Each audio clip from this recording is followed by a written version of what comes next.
कोकणातली एक काळी कुट्ट अंधारी रात्र, विजांचा कडकडाट, सुसाट वाहणारा वारा आणि एका जुन्या पडक्या वाड्यातून येणारा कुणाच्या तरी पावलांचा आवाज. विचार करा, अशा वातावरणात जर तुमच्या अंगावर खरोखरच काटा आला नसेल तर नवल. सोशल मीडियावर सध्या धुमाकूळ घालणारं एक नाव तुमचा थरकाप उडवायला सज्ज झालंय आणि ते नाव म्हणजे तुंबाडची मंजुळा. सध्या इंस्टाग्राम रील्स आणि यूट्यूबवर एका मराठी चित्रपटाची प्रचंड चर्चा सुरू आहे. झी स्टुडिओज निर्मित आणि विधी कोरगावकर दिग्दर्शित हा चित्रपट थिएटर्समध्ये रिलीज झाला आहे.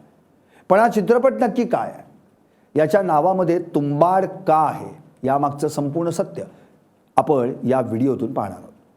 नमस्कार, मी संदीप आणि तुम्ही पाहता LS मराठी. रात्रीच्या अंधारात जेव्हा एखादी अफवा वाऱ्यासारखी पसरते तेव्हा ती खऱ्या भूतापेक्षाही कितीतरी पटीनं जास्त भयानक रूप धारण करते. तुंबाडची मंजुळा हा चित्रपट सध्या बॉक्स ऑफिसवर धुमाकूळ घालतोय. अनेकांना वाटत होतं की हा 2018च्या त्या अंगावर काटा आणणाऱ्या तुंबाड चित्रपटाचा दुसरा भाग आहे. पण या नावामागचं आणि या वाड्यात लपलेल्या मंजुळाच्या भूतामागचं सत्य नक्की आहे तरी काय? तर हा चित्रपट 2025 मध्ये आलेल्या सू फ्रॉम सो या अतिशय गाजलेल्या दाक्षिणात्य कानडी चित्रपटाचा ऑफिशियल मराठी रिमेक आहे. बरं, आता तुम्ही म्हणाल की मग याला तुंबाडची मंजुळा हे नाव का दिलंय? दिग्दर्शकानं खेळलेला मोठा गेम आहे तुंबाड. हा भारतीय सिनेसृष्टीतला सर्वोत्कृष्ट हॉरर चित्रपट मानला जातो. त्याच नावाचा फायदा घेऊन प्रेक्षकांमध्ये प्रचंड उत्सुकता निर्माण करण्यासाठी या मराठी चित्रपटाला तुंबाडची मंजुळा असं नाव देण्यात आलं. सोशल मीडियावर तर लोकांनी विचार करायला सुरुवात केली होती की हा त्या तुंबाड चित्रपटाचा पार्ट 2 तर नाही ना. पण थांबा, हा चित्रपट निव्वळ हॉरर नाही, तर हा एक सोशल हॉरर कॉमेडी म्हणजेच भीती आणि कॉमेडीचा एक जबरा तडका आहे. आता वळूयात या चित्रपटाच्या कथेकडं. कथेचा नायक आहे केशव, जो ओम भूतकरनं साकारला आहे. केशव एका रात्री गावातल्या काही लोकांच्या चक्रव्यूहात इतका वाईट अडकतो की स्वतःचा जीव वाचवण्यासाठी तो चक्क अंगात भूत आल्याचं खोटं नाटक करतो. लोकांना घाबरवण्यासाठी तो भूल भुलैयामधल्या मंजुलिकाचं नाव घेण्याचा प्रयत्न करतो. पण गावाकडची भाषा आणि तिथल्या लोकांच्या भीतीमुळं त्या मंजुलिकाचं ऐकू येतं मंजुळा. आणि इथूनच सुरू होतो भीती, अफवा आणि अंगावर काटा आणणारा खेळ.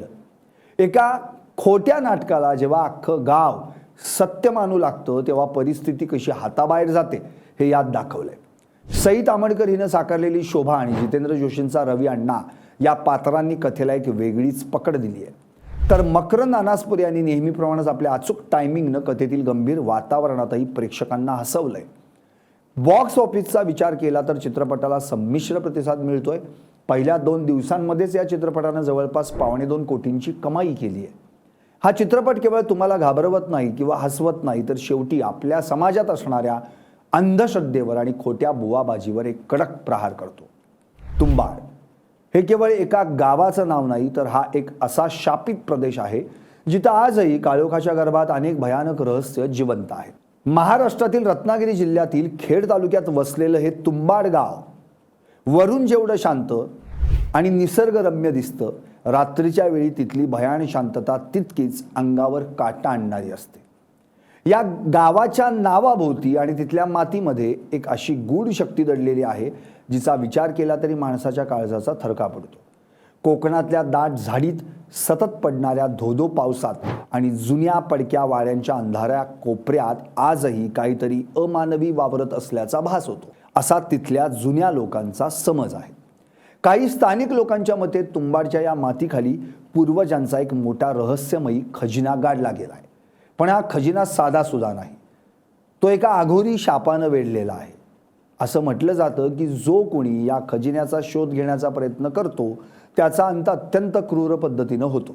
रात्रीच्या वेळी जेव्हा संपूर्ण गाव निद्राधीन होतं तेव्हा या गावातील जुन्या वाड्यांमधून कुणाच्या तरी विवळण्याचे, रडण्याचे आणि लाकडी जमिनीवर पावलं घासण्याचे आवाज येतात. इथल्या जुन्या जाणत्या लोकांच्या मनात आजही एक सुप्त भीती आहे जी ते उघडपणे कधीच बोलून दाखवत नाहीत.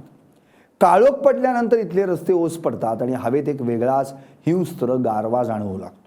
दुसरीकडं सध्या सोशल मीडियावर गाजत असलेल्या तुंबाडची मंजुळा या चित्रपटानं याच गूढ गावाचा आणि वाड्यांचा आसरा घेतलाय. जरी ही कथा काल्पनिक असली तरी ग्रामीण भागातील लोकांच्या मनातली अमानवी शक्तींबद्दलची भीती अगदी खरी आहे। एका रात्री जेव्हा गावात एका खोट्या भूताची मंजुळाची अफवा पसरते तेव्हा संपूर्ण गाव भीतीच्या गर्तेत कसं ढकललं जातं हे यात दाखवलंय। जुन्या वाड्याचे विझणारे दिवे, अचानक हलणारे पडदे आणि रात्रीच्या वेळी छतावरून येणारा पैंजणांचा छम छम आवाज माणसाला वेड लावण्यासाठी पुरेसा असतो।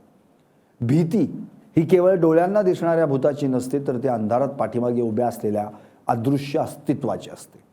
थोडक्यात सांगायचं तर तुंबाड गाव आणि तिथले पावसाचे भयानक दिवस अगदी खरे आहेत। जमिनीखाली दडलेल्या खजिन्याची चर्चा आणि रात्रीच्या वेळी जुन्या वाड्यांमधून येणारे अनाकलनीय आवाज तिथल्या वास्तवाचा एक भाग आहेत।